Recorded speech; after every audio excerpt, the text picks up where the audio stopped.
Viridian, The Green Guide, written by Clouds, read by Distracted by Books, Chapter 20, Responsibility. Deku wasn't coming back. That was what their crappy villain of a teacher had announced at the beginning of Homeroom.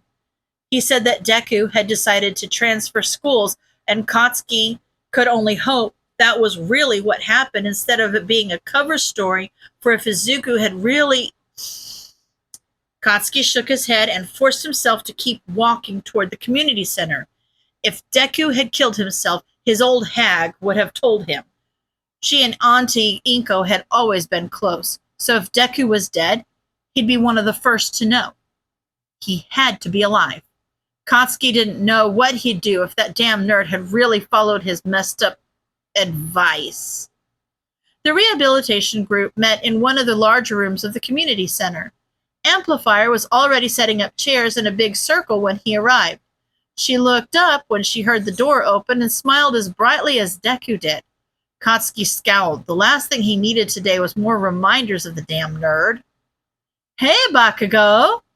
she yelled cheerfully. "Right on time! Can you finish setting up these chairs while I grab some water?" Katsuki didn't bother responding, figuring that the way he moved to grab a few of the chairs stacked against the wall was answer enough. Amplifier seemed to agree, given that she immediately left the room and let him do his thing. He didn't know exactly how many chairs to set up, but the group couldn't be that big. So after there were about 20 chairs out, he leaned against the wall and crossed his arms to wait. Amplifier came back a few minutes later carrying a large water jug that she set on the table next to him. "All right, that's about it. Pretty low maintenance setup, don't you think?" Katsuki didn't really know what to say to that, so he just nodded. The villain extras were starting to filter in, so Amplifier left to go chat with them while Katsuki pretended to stare at the floor, even though he was really just observing the people he'd supposedly volunteered to help, or something like that. He had a feeling Amplifier knew what he was doing, but he didn't really care what that woman thought. The people coming into the room didn't match what Katsuki had always been taught about villains, so that was just one more way his teachers had failed at their jobs, he guessed. Aside from the little tracking bracelets around their ankles, the villains looked relatively normal. Nothing like the incarnations of evil that the news made them out to be, but maybe it was just because these were nobodies, not ranked villains, or maybe they were just good at hiding who they really were. Who knew? One of them, some guy with weird little tentacles instead of hair, caught his eye and smiled at him, but Katsuki simply scowled and turned away. He wasn't here to make friends with the scum. He was here to learn how to not be so scummy himself. Besides, villains weren't good people. They couldn't be nice. Right?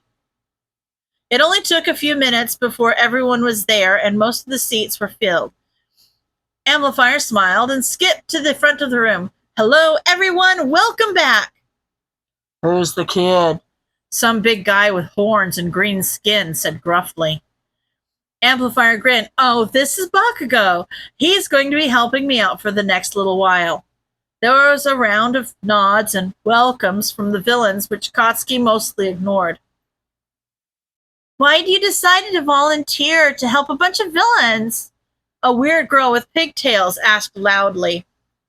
Katsuki made a face that would normally send Deku running as he stared her down. "None of your freaking business." There was a long moment of silence before the group erupted into laughter. The weird girl grinned. "Oh, I like him." "Yeah." The big-horned villain slapped his knee. "He's going to fit in just fine." Katsuki stared at them like they'd gone crazy, then glanced at Amplifier, who was smiling at him like he'd done something great, which was what pushed him over the edge. "Shut up, I don't need your shitty approval." "Where'd you find this kid?" one of the other villains asked. "He's great." Amplifier's grin got bigger. "He came to me. Don't worry, you're going to have plenty of time to get to know him, but let's get started. Anyone want to share how their week went?" The cheerful mood dropped like a rock, and the assorted villains became very busy looking at the floor. Katsuki frowned. If it was just one or two that had had a bad week, he'd get it, but all of them?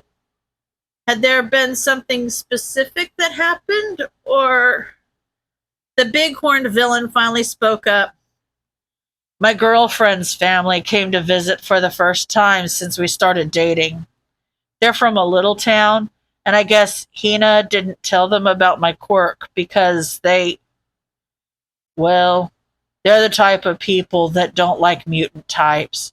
It's one thing getting called Frankenstein by little kids. They don't mean anything by it, but they just think it's cool. I've got green skin, but when adults say it, it's malicious. I managed to keep things civil until they left, but their stupid passive aggressive comments really made me want to shoot someone. Amplifier nodded in understanding. That must have been hard. Facing discrimination from people who you were probably hoping would like you. I'm proud of you for holding out, though, and I hope things get better. Fat chance, someone muttered. Katsuki frowned. Was discrimination really that big of an issue? I'll go next, the tentacle-haired villain offered. My mom was trying to get on my case about finding a job, even though I've told her there's no point. No one will hire me until I complete this rehabilitation course and get my arrest record wiped. But she didn't seem to understand that. Normally, I just go out with friends and ignore her, but my old friends are part of why I'm in this mess in the first place. So... That sucks, man, Weird Pigtail said. I'm kind of in the same boat. If I really want to become an upstanding citizen... Her tone was met with a round of laughs. I have to find entirely new friends. It doesn't seem worth it sometimes. Katsuki's frown deepened as the villains kept sharing their stories. If they weren't facing obstacles because of their villain status, it was because of their quirks or their gender. It was just so foreign to him. Was this what other people experienced? Katsuki hadn't ever had anyone judge him like that. Sometimes they thought it was weird that he was so angry, but as soon as they learned what his quirk was, they just wrote it off. It just seemed wrong that their experiences were so different. After everyone who wanted to had had a chance to share, Amplifier began talking about what the villain extras were supposed to be learning about this week. Today, we're going to be learning to accept responsibility for our actions. There will always be circumstances beyond our control, but it's helpful to realize that not everything is someone else's fault. Yeah, Tentacles grinned. Everything happens for a reason, and sometimes that reason is that you're an idiot. That drew a laugh from everyone, and even Katsuki found himself chuckling. Pretty much, Amplifier said cheerfully, but really, recognizing that sometimes things are your own fault goes hand in hand with realizing that you can become better. This isn't about beating yourself up. It's about realizing that if you broke it, you can fix it. Katsuki thought about that. His teachers definitely hadn't done him any favors in teaching him the right way to act, but they hadn't told him to beat Deku up. They hadn't done anything to stop it, but ultimately it was his own decision to bully Deku and the other weak-ass extras. Katsuki swallowed the... Was it guilt? Was that what he was feeling? But Amplifier said he wasn't supposed to beat himself up, however tempting that seemed right then. So what now? He couldn't fix it. At least, he didn't feel like he could. He couldn't go back in time and be less of a jerk. He couldn't erase the fact that he'd told Deku to jump off a roof. None of that was ever going to go away, no matter how much he changed. Was there even a point to this? Or was he just going to be a bully and a villain forever? Eventually, the class ended and everyone got up to get water and socialize before heading home. Katsuki was so lost in his own guilt that he almost didn't realize that the tentacle-haired guy had come to lean against the wall right next to him. Hey, dude, I'm Aito Ogawa. Nice to meet you. Katsuki simply scoffed and tried to ignore him, but the guy wouldn't take a hint. It's pretty cool how you're volunteering and stuff, Ogawa said. And I'm glad I'm not the new guy here anymore.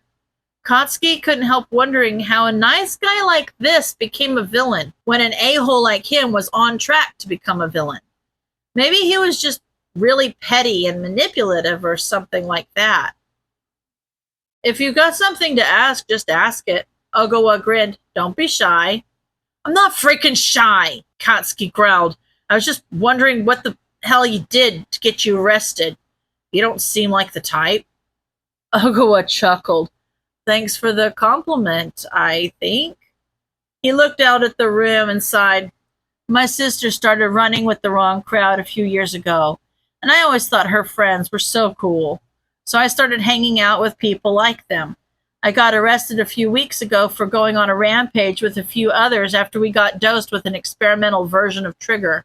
It wasn't our fault, so normally it wouldn't have put me on probation or anything, but he grimaced. I happened to have an outstanding warrant for shoplifting when they took me in. Katsuki scoffed. Everything happens for a reason, huh? Ogawa smiled sheepishly. Yeah, and I'm an idiot. I'm just lucky this program exists. Otherwise, I'd be screwed. They'll really wipe your arrest record if you come to this? Katsuki asked. He nodded. I think it's supposed to be a way to limit the number of villains. If they try to rehabilitate those of us who aren't too far gone, then it frees up the heroes to go after the real bad guys, right? Katsuki shrugged. It made a certain type of sense. Well, Bakugo, it was nice meeting you, whatever your reasons are for being here. Ogawa smiled and waved as he pushed himself away from the wall. See you next week.